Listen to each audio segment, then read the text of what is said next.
राष्ट्रीय स्वयंसेवक संघाला पुरवण्यात येत असलेला झेड+ VIP सुरक्षा कवचाचा खर्च सरसंघचालक मोहन भागवत यांच्याकडून वसूल करण्यात यावा या मागणीसाठी सामाजिक कार्यकर्ते ललन किशोर सिंह यांनी मुंबई उच्च न्यायालयामध्ये नागपूर खंडपीठात दाखल केलेली जनहित याचिका सोमवारी गुणवत्ताहीन ठरवून फेटाळण्यात आली. मुख्य न्यायमूर्ती श्री चंद्रशेखर आणि न्यायमूर्ती अनिल किलोर यांनी हा निर्णय दिला. या मागणी संदर्भात आवश्यक आदेश देण्यासाठी पुरेशी माहिती रेकॉर्डवर नाही असं निर्णय देताना स्पष्ट करण्यात आले असं होते याचिकाकर्त्याचं म्हणणं. कार्यकर्त्यामध्ये सर्वोच्च न्यायालयाच्या 27 फेब्रुवारी 2023 रोजीच्या निकालाचा दाखला देण्यात आलाय. या निकालामध्ये उद्योगपती मुकेश अंबानी यांच्या सुरक्षेच्या संदर्भामध्ये स्पष्ट करण्यात आलंय. विशिष्ट परिस्थितीमध्ये सुरक्षा पुरवली तर त्याचा संपूर्ण खर्च संबंधित व्यक्तीने किंवा संस्थेने उचलणं आवश्यक आहे. असं असताना केंद्र सरकार आणि संबंधित विभाग या नोंदणी नसलेल्या संस्थेला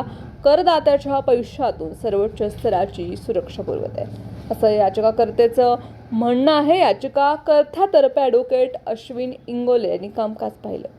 अशा कोणत्या याचिकेमधील मुख्य मागण्या आहेत? राष्ट्रीय स्वयंसेवक संघाचे सरसंघचालक मोहन भागवत आणि संघाच्या मुख्यालयाला दिलेल्या सुरक्षेचा खर्च वसूल केला जावा.